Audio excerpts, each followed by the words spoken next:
Moo and good evening, everybody. Welcome to the Pinktron. I am Brent Robinson, and with me today is Stef at Jen. Stef, what are you drinking? Actually, I have nothing with me at the moment. So, Not even recovery shake. Oh, it's all right. All right. well, my outside ride wasn't that kind of ride. It didn't need a recovery shake. Fair enough. Fair enough. We'll just imagine you're having a Belgian beer later. And with me also is Sean Fogenberg. Sean, as he unmutes from his leaf blower neighbor, what are you drinking? Yeah, pardon the noise if the leaf blower goes off real loud. We get this every week during the podcast time at this point. But I decided to try something different today, and since I am the only one not boring, I've made myself, I think it's called a Barbados cocktail. It's a Appleton Estate rum, uh, Velvet Falernum, lime, and a bunch of Angostura bitters. That sounds delicious, actually. It's pretty Dang it. tasty. So this is it's a good thing we're not in person because this would be impossible to not drink. I have a cherry bubbly, which is lovely and tasty and nice. And I'm going to a lacrosse tournament this weekend, so we'll see how dry Yeah, 2024 hangs up this weekend. I mean, you've made it over 16% of the year, so either way, impressive. Yeah, yeah. It's all right. It's all right. Okay. Um, you know what else is impressive? Riding 18 HWRs, It's so 19. so greasy every week. And this week's HWR is Greater London Flat, which covers all the city parts of London, and that's about it. Um, yeah, so none of us have raced this yet. I didn't really check. We'll check on race one as I am actually on Zwift Power Is checking it one myself. lap or two? It's I think One it's lap. just one one lap. lap. Yeah, so it's only what is it, 17-ish, 17.3K. Yep. Yeah, Um, you have that lead in that everyone knows pretty well, right? Where you go along the river and then up Northumberland Street. yeah, Um, then you go out toward the hairpin and in toward the Red Road Mall Sprint. And then you've got a loop um, where you go up and down the Red Road hairpin and then back around all of the um, kind of western. You do the western in-town London loop in a clockwise direction, come back and um, finish on the mall. Yep. And it's downhill sprint. yes, downhill sprint. That's right. And it's yeah, it's an unusual finish, right? You don't typically finish from there. So you're gonna do like a real sharp turn at the circus there before you go under the Admiralty Arch. So you're not really gonna see the And that's finish with coming like up. 600 meters to go or so. Yeah. So be aware. Like obviously you're gonna see the countdown, but just you're not really gonna see the finish line until you're through that arch and it's gonna be behind that arch before you turn around. And I bet in most times that the race is going to be going off before we get there. So be switched on for that. Looks like there's a few people up in the 30-minute range, but the front pack finished in 24 minutes. So it's pretty fast. Wow, 24 minutes for 17K. Yep. All right. So 43 kph, something in there for the average. Must be awful close to that. Yep. Which like it's flat and a bit, they had 10 people under 25 minutes. So, they were all probably just all blazing it. Yeah. It was even like a bit spread out in the finish. Like, Yeah, I was about to say the top three is a bit spread out, and then second group were more than half a minute. some small groups, but pretty spread out. Yeah. So I suspect it was like long attacks and stuff like that. So be ready for we were just mentioning this, but we'll bring it back here. Is that like this particular season of HDBR has felt like there's been more stronger people attacking the flatter stuff due to pack dynamics. I think a little bit of no one who's in the race and stuff like that. So it does feel like there's more of that stuff happening. Yeah, more of that trademark dumb stuff. Exactly. Exactly. Yeah. Other than sort of, yeah, watch the Northumberland Street. There'll be a push up there.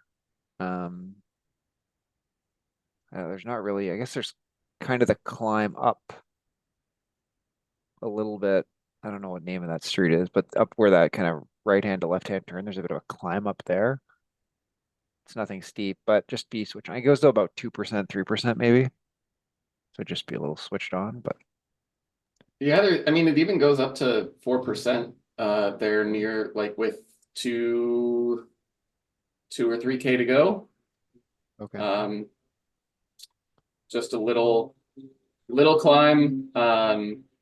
But I mean, it's not enough that it's gonna break most fast. Like the front group probably won't break there. But if you are just hanging on, that could be somewhere where an upping of the pace is a problem for you. Yeah, this was race two, not this season, but a prior season. And I remember that like that was the move, right? That the big guns really sent it there. And so if you held on to that into the finish, you could kind of finish in the group. And if you didn't, you were in behind. So yeah, and we are in race. This is the penultimate race of HWR, right? Yep. Yeah, looks like that way. So race 19 of 20, and it's 16 that count. 16 counts. There's two people on page one who've only got 15 results in so far. But also that means that if you are a kind of bigger sprinter type who has had trouble hanging on to the front group in some of those hillier races, this is a definite good week to replace one of your, replace one of those mountain races with something flat.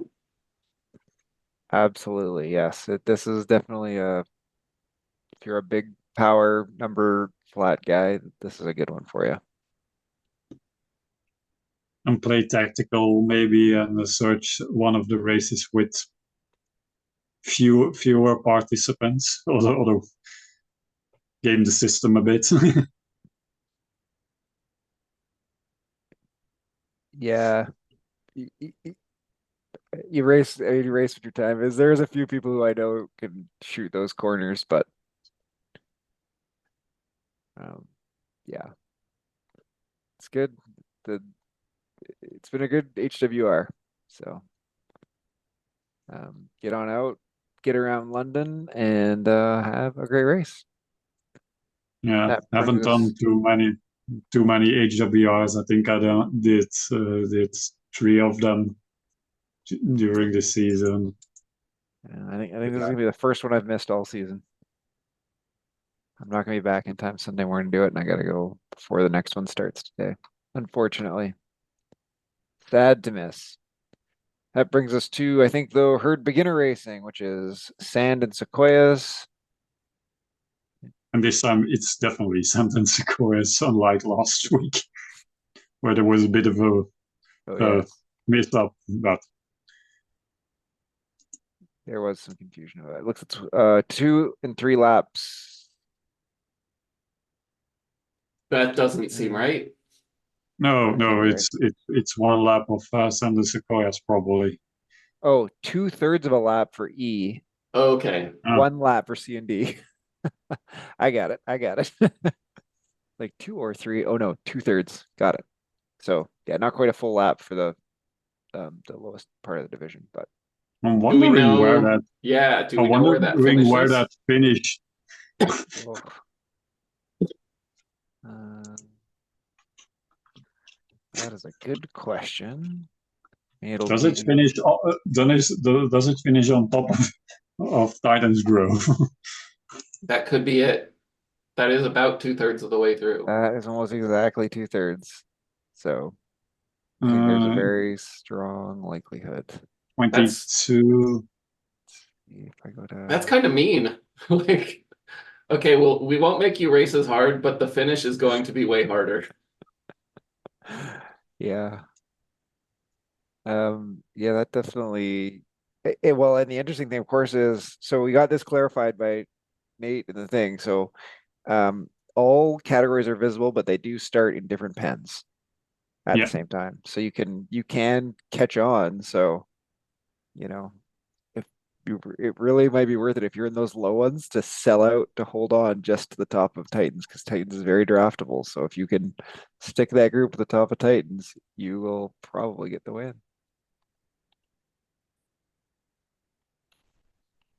Just see if so it is 16.3 kilometers. So 2.4K lead in, and then another it's gonna be 14. because the opportunity. That is Yeah, I it's don't know gonna if it's gonna be right it's on the top, but no, no, it's I think it's on that section somewhere in the downhill after if I see the Velo viewer map because the top is at around 13K-ish in the lap plus the lead in would be 15K, so I'll probably just after the top of the Titans Grove somewhere in the rollers behind there. okay. So not so mean. But yeah, That's still a pretty definitely. rough finish. Like Yeah, it's still. still basically where you get to, like where you get on that on Titans Grove is gonna determine where you finish. Yep. Yeah, Like there's not a lot that you can do in making up positions on that descent, and it seems like it finishes right at the bottom of that descent or right around there. Yeah, best you yeah, can do is like if you're holding the group because it is draftable, like especially that direction. So if you can hold the yeah, group, you're not on the limit. You can maybe, sprint down the downhill, but if you're if you're racing that, you should be racing hard up that hill, especially from about there's kind of like two switchbacks there. You're gonna want yeah, to start stepping on it and try and shake everyone else off, especially anyone who's a big sprinter on the downhill. yeah. And for anybody not familiar with Santa Sequoias, it's desert bands through the desert up to LAX, Golden Saddle Springs, Titans, all the way to Titans Grove back to Fuego Flat Sprint. So yeah, that's Titans Grove section gonna be the key one. Not only the KOM, but the rollers before that and after the KOM. Try to find a good pace to keep in the draft because I've struggled with that a lot. Find the perfect rhythm to get through that sections. Yeah, that is a good point, especially since this is the, her beginner racing series. Like that is a section where getting your rhythm on the rollers, it's I mean, you guys, it looks like it gets raced a lot, like once every month or two. So if you've been doing this series, you probably have a good sense of it. But if this is your first race on there, it is important to not get out of the draft when the roller tips down because it is quite easy for that gap to widen and never catch that group again. Yep. Yep. Yeah, good. And I guess the other thing to mention, of course, if you're not doing the CD one, your finish is all the way back around to the desert. So there's a lot more catch up time to do. If you're in that CD group, watch when you come across through the past the stone, the arch, I'll call it, and down because it goes down pretty steep, and then there's a steep up bit, and you can definitely Yeah, get shaken on that little kick if you're not on it and paying attention. And you can also catch guys there if you're like a little bit off the back. If you got some juice there, that is the place to step on it and try and like make up 3-4 seconds if you're just off the back of some guys. And then, it's rolly descent and then finishing in the desert. So, you know, you got a little more work to do. That one, I think there's a good chance that that group, like, if it breaks up a bit on that climb, that it will come back together on that descent a bit if you can get some cooperation, some work going. So Yeah. definitely stay with it.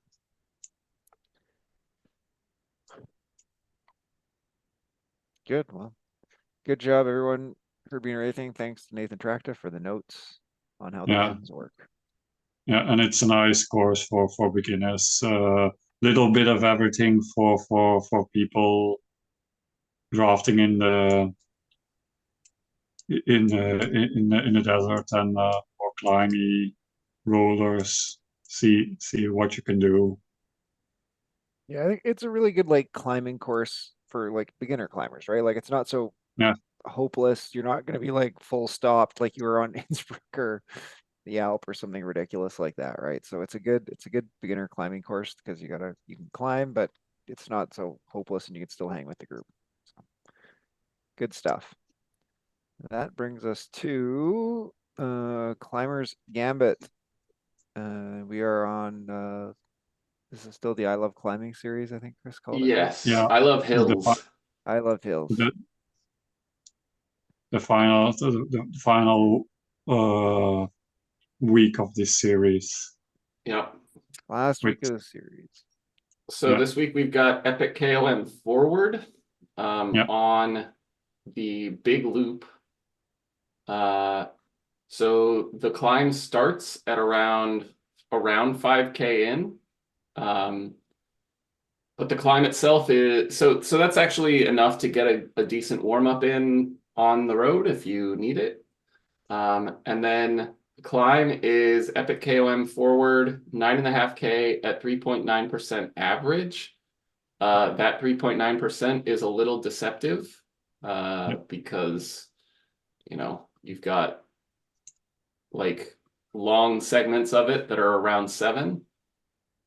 Um, and then you've got the kind of rolly bit at the top.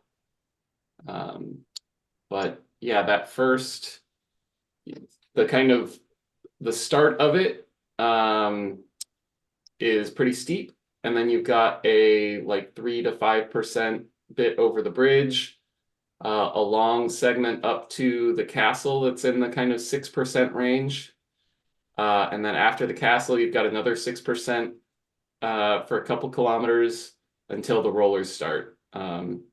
So at that first 2/3 of the climb up until the start of the rollers is where most of the differences are going to be made, I think. It's so that's actually my personal best 20 minutes was until just a little bit after the crest where the rollers start. So for fast C's, that first 20 minutes should get you to the rollers. There's a couple of kicks and then a like 3 minute 6% ish section to finish. Where if you are with a group that could be decisive, but most of the differences are going to come from that first section. yeah. I think this was the climb that I did my best 20 minutes raw watts on, and I think for me that 20 minutes got me somewhere pretty close to the start of the rolls. I think I got to somewhere in that Like in the tunnel. gallery tunnel, Yeah. somewhere there, roundabouts. Yeah, you have to really be on it to get 20 minutes, eh? Like TJ's best is a 1945, Kev Ballers is a 20 flat. Even Phil Clark, who is an extraordinarily strong rider, is a 1923. I So mean, this is the real like Matt DeFreitas has done a 2040. So yeah, um so yeah, it's it's Yeah, not something that most people are going to get up in 20 minutes. But you know, fast Bs are probably looking in the 23-minute range in So that this is one where like an HWR climb is going to be faster than your climber's gambit time. Oh yeah, for sure. Because of the Um, drafty bits. it's all it only averages 4%, so um, you are saving probably a minute ish from draft if you're doing the same power and you do have someone with you. But yeah, so those fast Bs are probably in the 22 to 23-minute range. My fastest was a 26, and that was the one where I did 20 minutes to the crest of the rollers.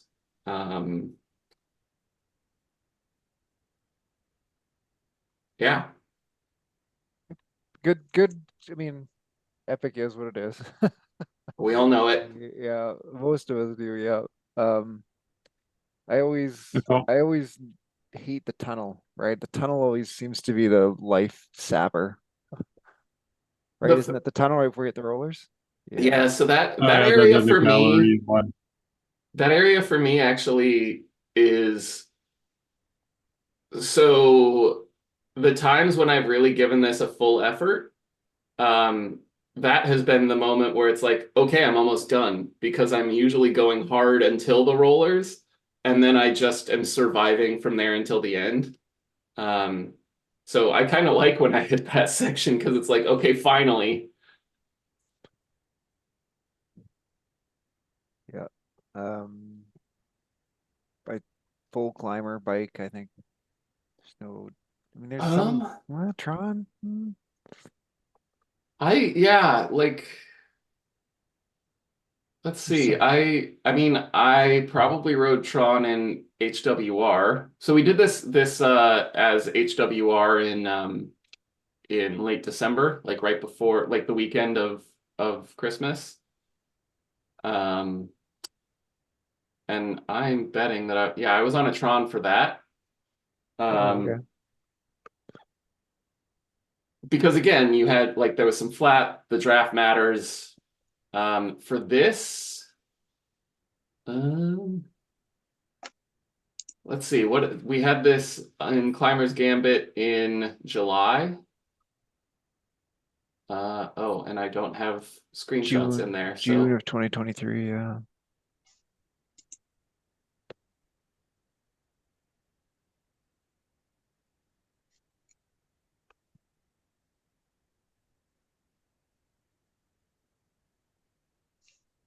yeah, I could see the argument for either.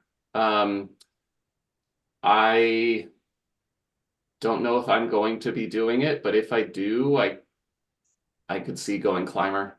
I would probably go climber for this Yeah. because it is like it's a long segment of like 6% for that first 20-ish minutes. Yeah, and draft is off, right? So you're not going to be going Yeah, as fast as you would in the pack through the flatter bits, right? Like especially when you get to like that 3% across the bridge in the pack, you'll still be going yeah, 35 kilometers an hour or something like that, 32. But you won't in this you'll probably be under 30. yeah. So I think that's right. good. All right. Congratulations, everyone who's done all the races in the I Love Hills series. And have good races this weekend. That brings us to the herd of mountain goats, 2.5 laps of Bologna, so 3 times up Bologna. Okay. Wait, where are you seeing that the herd of mountain goat stuff? Because has it been on the updated? On the main on the schedule. overall on the overall Oh, it's the series has been updated. oh, look at that.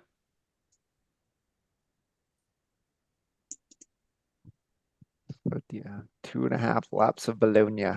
I guess I needed Um, to refresh the page. I mean, so I mean, mountain goats. So anyway, 2.5 laps of Bologna. So it's going to be 6K of mostly flat, 2K straight uphill, back downhill for 2K, which takes about a minute. 2 minutes. Yeah. Yeah, maybe less. That's right, because you're over 60 kph for sure down that I mean, hill. Almost that's 100 for sure. this is the place where I've gotten the 100 kph badge. Yep. So yeah, so straight downhill for maybe a minute and 30 seconds at most.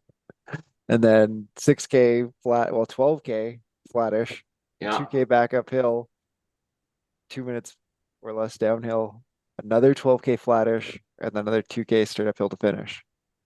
So Woof. you're gonna 16, 32, 40K.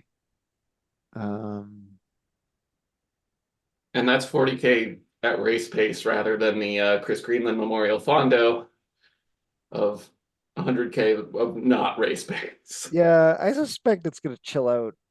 Well, number one, I mean, I hope there's enough racers in your race that this is like group and there is groups to ride with once you get past the first climb, because that can be a thing. So, I mean, I suspect in between it will be very chilled out between climbs. I would be very surprised if people are attacking hard between the climbs. Yeah. So, um, so yeah, I mean, that's basically it, is like do the best you can. Probably if you can, target zone two in between and then smash, smash, smash up the hill. Yeah. I mean, in a lot of ways, this ends up looking like a extended recovery 3 by 7 to 12 VO2 workout if it goes as you hope it would. Yeah, I guess. I mean, you're going to do it 3 times, so you're probably not going to go full send. No. Like if your normal best Bologna is say 125%, it'd probably be about what some people would do for threshold, 125% of threshold. Probably pretty close what some people would get. You're probably going to aim for more like 110% of threshold, or even less than that, 105% of threshold. I'm just thinking if my threshold's like 320, like I would probably do like 330, 340 would be my target. Yeah, I could see it going a little harder because you're like again, it kind of depends on what the groups are doing. If there's a group, True. um, you like you want to be with the other people after the first climb, if possible. And if that means everyone's going near max the first time, stick with them because you're not making up a ton of ground on that flat unless you're actually not recovering. That's true. That's Like true. If you got to sell hopefully out. it means that like people are going threshold plus or low VO2 on the first two climbs and then going really hard, like doing whatever they've got at the end. Hopefully that's the pacing strategy, but you kind of do have to like assess what your group is doing. Yeah, I mean the thing is you're gonna have to watch yourself, because like if you blow up on the hill, you are blown up. There's Mhm. no like, oh, I'm blown up on the flats, I'll cruise around at 38 instead of 41 kilometers an hour. I mean, you are gonna be stopped. And I mean, I Yeah. have seen people make up 30 seconds in like a second or third Bologna climb for sure.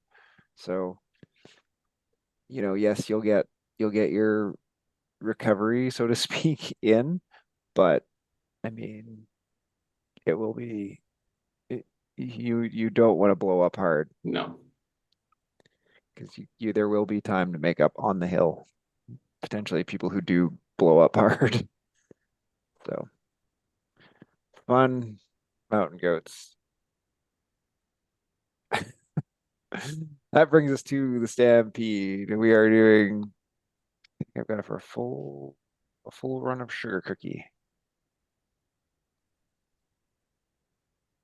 Yeah. Oh no, pardon me, 17 kilometers custom. 'Cause there's a long lead in. I was about to say full of sugar cookie. That is going to be a very long TT. Yeah, no, sorry, 17K. I think the idea was you could do it, and then finish the route off if you still haven't finished those routes yet. Yeah, a full route would be a mean TT. Yes. it's like that would be a 40K, but with a like decently hard climb near the end as well. Yep. But this version, But there, this uh, is my net downhill. This is the net downhill route for the series. is it? Tell me Yep. why. Because you start up at the Okay. jungle pens. You start at the jungle pens, you go down through the jungle, and then 17K will finish you like right around Sasquatch Sprint, I believe, is where I was Okay. aiming for, give or take. So it's down in the ball. It's like at the last between. It might be closer to Woodland, but right around those last two sprint banners on the coastal part into the woods. So it's downhill through the jungle and then basically kind of flat to rolling across the bottom. So it's a net downhill. Um, I Which think means take your fastest TT bike. well, especially with Yeah. stuff. I mean, there's no way you're gonna make a bike swap or anything else. So yes, just take your fastest TT bike, ride it down through the dirt, and then away you go. In terms of, I think what it also means though is that the pacing is actually pretty even. I don't because you're not going to be Yeah. going that fast downhill because of the dirt. So, Yeah, I think you do want to keep your power on that downhill. It's not like you're recovering there. Like you're just I think Brent's right. It's just find your call it 25-minute power yep. and just stick it there. Yes, C's and D's might be closer to 30. 30. Yeah. Yeah. But yeah, A's I think will probably be awful close to 23 and B's will be 24, 25. It's 17K. Yeah. I think even C's are like I think you're gonna average 40K uh on a Should be TT close. bike with It's not net quite full downhill. flat. Yeah. Yeah. But just through the dirt. So Yeah, I but just know on my TT bike in the dirt, getting over 40 is tough. okay. So yeah. Yeah. I don't know. Maybe if I get home in time Sunday night, I'll still do this one because Because it's I fun. like it. A net downhill. There's so many hard places to find a net downhill route. Like I always try to put one in, and it's a little easier now. I thought I saw that James did that mountain mash course that they put in that goes from the jungle pens up the epic reverse. And I was like, just make it turn left from there and go down the hill into town. Like it would be awesome. I mean, I'm still waiting for them to open up those the descending courses on Vontu and Oh, I on Alp. know. I know. It got pens. I know. They're sitting right there teasing us. Yeah, I'm trying to think. The only other places you can really get downhill from is the McCurry pens next to the castle. You can go downhill from there, but that's about it. Yeah, I guess anything that starts up in Umezi and then goes down to Urikazi would be a good net downhill. Yep.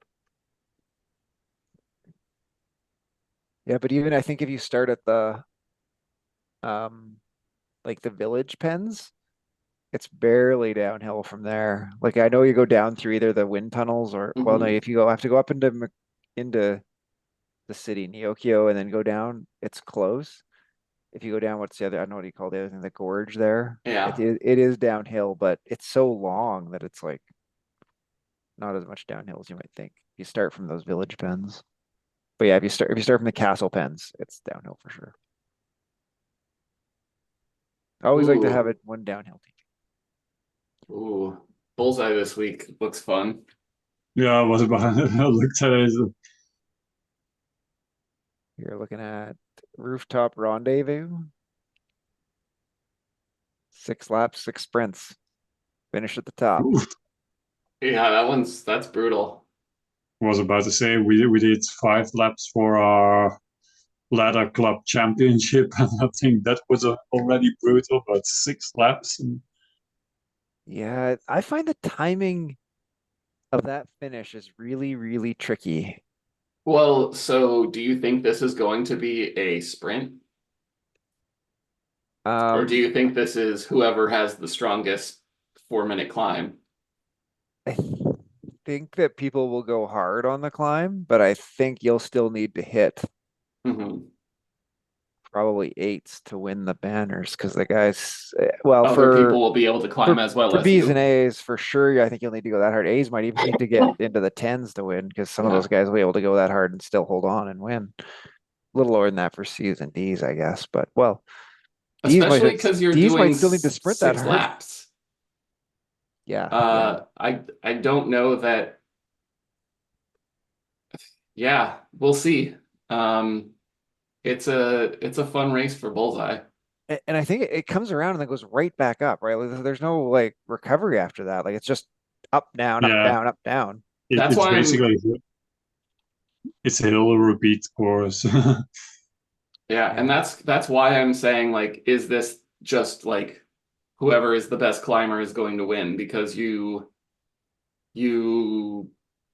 may not win the first one, but being able to repeatedly do your 3 minute climb, 3 to 4 minute climb, like Except it's so it's super draftable. it's well, yeah, exactly. So the guys who are, obviously if they're straight sprinters and can't do any 3 to 4 minute stuff like that, really just burns them off. You'll take them. But most of the people who are that good a sprinter are good at 3 to 4 minute stuff too. Maybe they're not as good, But but remember that the reason that this averages 3% is because in the first half of it, there's lots of flat. yeah. But the second half is like 800 meters at 5%. Yeah, well, that's what I mean about the timing part, right? Because you do that first half, and then I always sort of mark the real like where the race starts as like you go up, like there's like a column in the middle, right? You go past like the soccer field, and there's like a little column. Then you go like you turn to the left, and you go spiral around to the right, and then you start up to kind of like the train tracky bit or something like that. It looks like a little road maybe, and it's from there. Like those two segments of it are the hard part. Like those are where the race is won, give or take. Although at the top, it does flatten out for like 300 meters before it makes the U-turn back to the banner. So, it is, um, and that's what I mean. It's tricky to decide. Like, do you try to shake people right when it turns onto that centerpiece? Do you wait till you get onto that road piece and then you like try and shake people, or do you just try and hold people and then before it flattens out, start your sprint to take come off of people. I never know. I don't usually win this. So I don't know the right answer. Someone asked Mark John. He's beat me here several times. Um, Yeah, all I'm saying, like, I think that there is a good chance for a strong climber who, even if you don't win that first sprint, if you are able, you might be able to like keep the power on, put a gap in on that descent, and right away. yeah. If you're like Matt DeFreitas and you got the more diesely engine and stuff, that would definitely on sort of by the time you get to like lap three, lap four, like you're gonna want to go all the way from the bottom and see if you can break the sprintier guys off, Yeah. especially if they've been beating you in the sprint. Yeah, that's a fun bullseye. I've done a bullseye on that. I think I did badly. Uh, Full arrow or Tron? I'd say Tron. I think. Um, I think it's steep enough to justify getting a little later. I'm I not know it's. sure that that is right. I think it's full arrow. I think so. Uh, Hmm. so standard. Uh, it depends on your category. Blah blah blah. But Oh yeah, like certainly the my the A's and my B's. Yeah. fastest time on this is over 20 miles an hour. Hmm. Fair enough. So a 320 is 21 miles an hour. Even 4 minutes is 17 and a half. So you're you're cooking on this. Like, Yeah. Well, and I guess the other factor in that too is like you're looking at a sprint finish too, right? So mhm. definitely be having the most arrow in the finish is going to matter, right? The finishing speeds will probably be in the 60 kph range, I would think. I think you'll get up that fast from that top of that climb. Well, so is the finish at the top or is the finish? Uh, The only Down. banners at the top. After the downhill is the banner. It's Oh, it's at the right. bottom. No, I think Yeah, the where you banner's at the start. top. The lab banner is down when you start when you're about to start a hill. Is there a lap I banner know it. down there? Yeah, there's a lab banner. Oh, Is there? Yeah, I've done it 5 times in the club in the ladder club all championship, right, so I fair would enough, fair know. enough. I guess it's the virtual lap banner. Okay. Oh, well, definitely arrow then, if that's where the Yeah. laps are. Yep. But how come he doesn't do it? How come he hasn't got it for two sprints each lap? Hmm. Anyway, uh, I thought I remember when we did bullseye, we had to do finish at the top. We had the banner was at the top, but you are right. There is a virtual lap banner at the bottom. So, all right.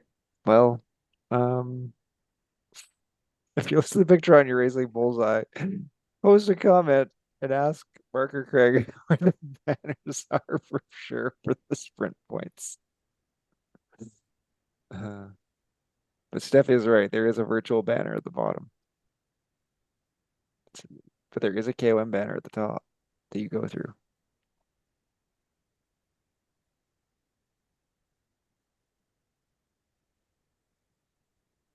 So we will double check with Craig and Mark and put a comment in the Facebook page. Your herd racing experts here in the big draw every week. Do we actually help people or do we just obscure what might actually be going on?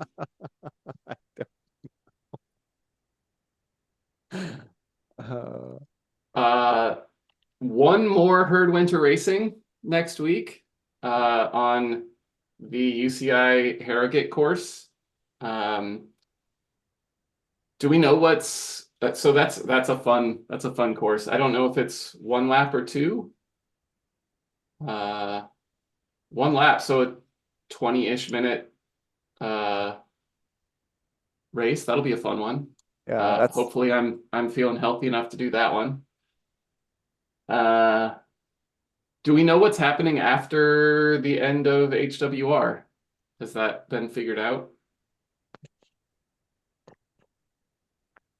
think we were talking about doing like an interregnum series or something like that to get us to a I was potential. about to say, that's a bit too early for summer league, probably. Yeah, I mean, I know that there was talk of Omnium at some point, but we're working around Zwift games, so that's not necessarily scheduled yet. And then ZRL is going to be in April. Um, but yeah, I'm interested to see oh, what we. they're talking about potentially doing a Masters series. Okay. I won't spoil the name because it's pretty good, but I think that seems to be the leader. And how long? Potentially like a month or something of that. Yep. Cool. That seems like the most likely thing. A 4-week experiment. I feel like that works because most of us are in the masters category anyway. Yeah, so it's like age group racing. So that's going to use the UC. Well, again, this is subject to approval by Zwift and various other caveats, but it will be Yeah, an and I age mean group based maybe not racing even what's been series. settled on yet. Yep. Yep. So it would be some sort of age group based racing for 4 weeks, Cool. and then targeting Omnium for like latter part of April. Great. So that is what's coming down the pipe likely after HWR finishes. All And right. then HBR next week is on RGB, so a nice quick lap around France. It's flat, but the aqueduct and maybe some bumps at the end. Yeah. Good, good. And that brings us to Round the Horn, which we're going to talk about doing long trainer rides because we're getting into training for outside stuff. I'm training for a long fondo. Um, Steph has got to do some training on some long stuff. So just sort of as if you're kind of maybe you haven't done as much long stuff, maybe you're getting your training and you want to do it. So just some tips and tricks about things to think about when you're training long on the trainer. Keep entertained, all that kind of stuff. So I don't know. What's your number one tip, Sean? So I've got a couple of things. One is distracting myself with a movie or something. But I think the thing that really helps um, is tricking myself into thinking that I'm doing lots of short things. So when I am able to do the best long ride is and so usually this means like, okay, I'm doing like some zone 2 training.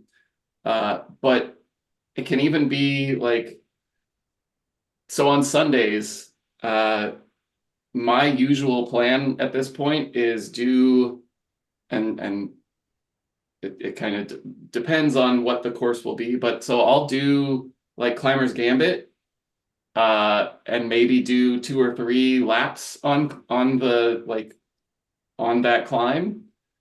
And then I will finish Climber's Gambit, exit out of it, and then jump in with a pacer bot for an hour, and then go join a group ride or something like that. And you end up doing 3 hours, uh, potentially even with some intensity, but you're not like, okay, that like you don't look at the screen and see I've been doing a 3 hour ride. Like at no point does your elapsed time in any of those rides go past an hour. And so it's like, well, whatever.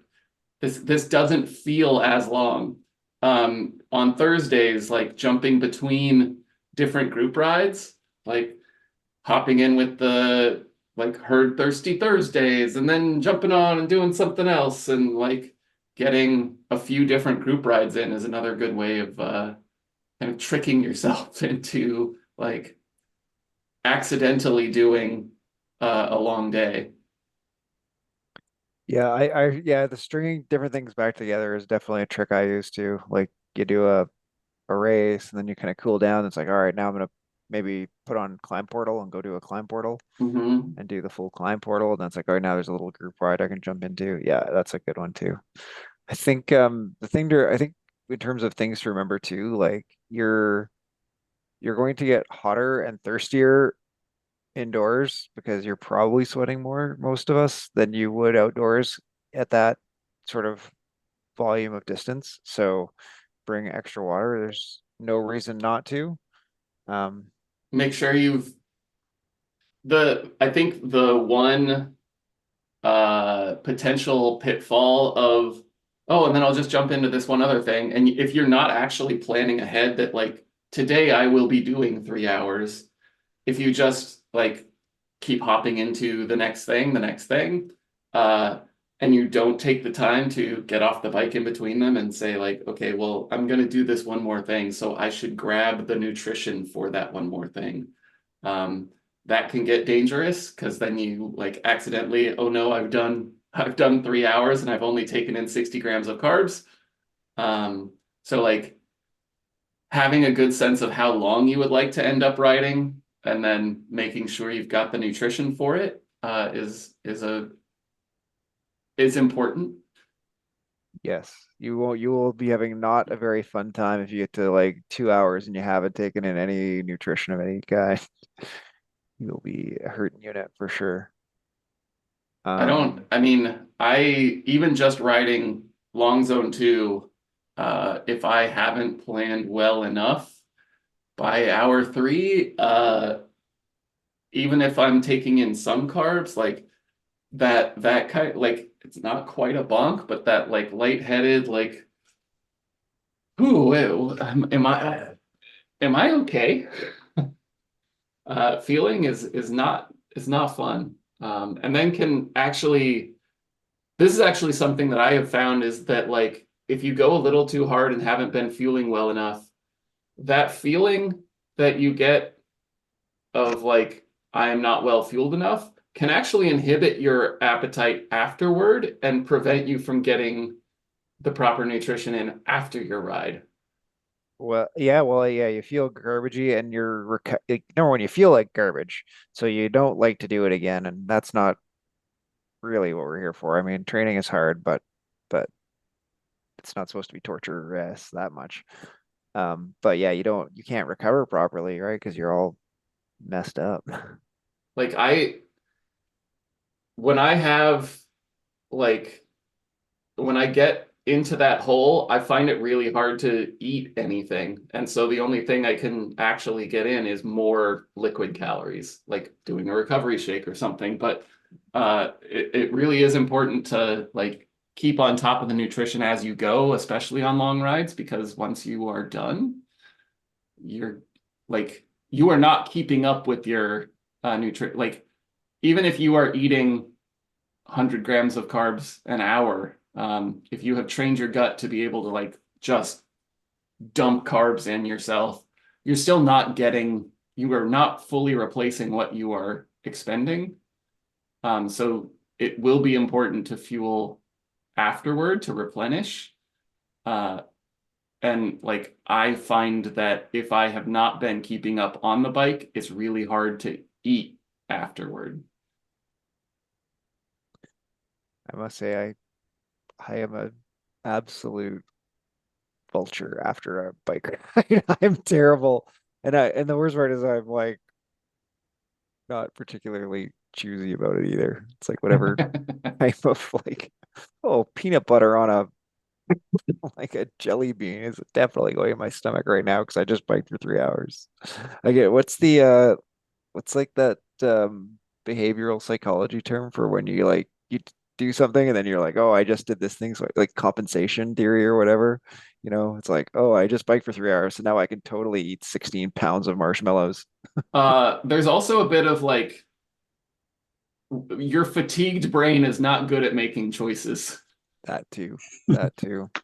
So yeah, again, like fuel properly so that you don't feel like that, and then you'll make better other choices, which will, you know, presumably is to some extent the purpose of which you're out there doing long rides on your trainer. Bring dry shirts. Like I don't know about anyone else, but I find it gets very uncomfortable to be as wet as I sometimes get on the trainer. So dry shirts, dry bibs even. Like I've literally, especially when I did like PRL full, I definitely had a bib swap in there because I I mean, not to get too gnarly about it all, but like when your bibs get that wet, they start to like not do the things that bibs are supposed to do to stop you from feeling uncomfortable down there. And so like getting a little dry off and a dry pair of bibs actually makes a big difference. Uh, this is, I mean, if we're going in that direction, when you know you're going to be doing a long ride, maybe making sure you've applied some chamois cream is not a bad decision. Chamois cream's not a bad idea. Yep.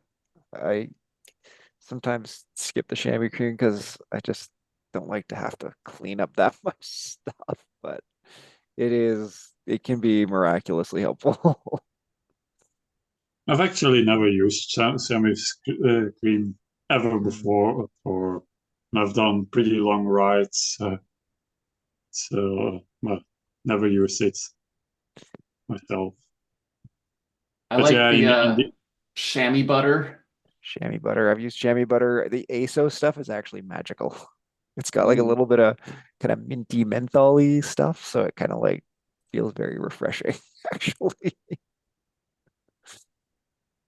I but yeah, indeed, fueling is something you need to do, but also need to train yourself because I've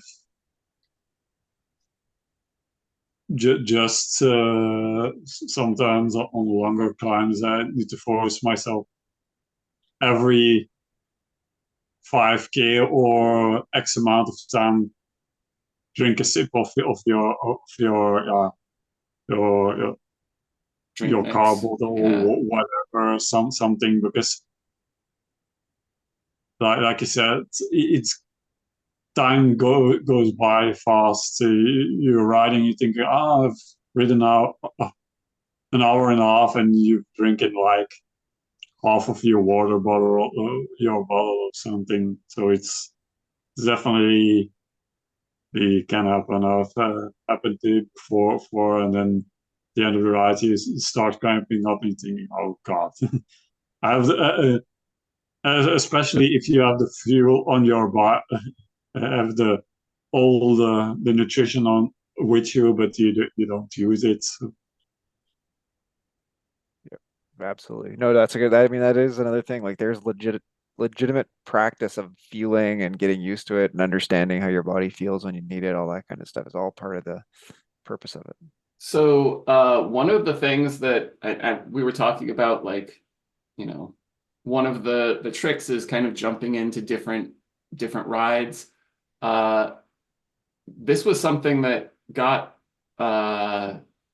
that got announced earlier this week that we haven't really talked about, which was the Big Spin Ride Series. So it's a series of group rides, uh, which has a bunch um, of it like the top of the Alp. As you finish the ride, you go through and you get there's a spinner that gives you certain prizes.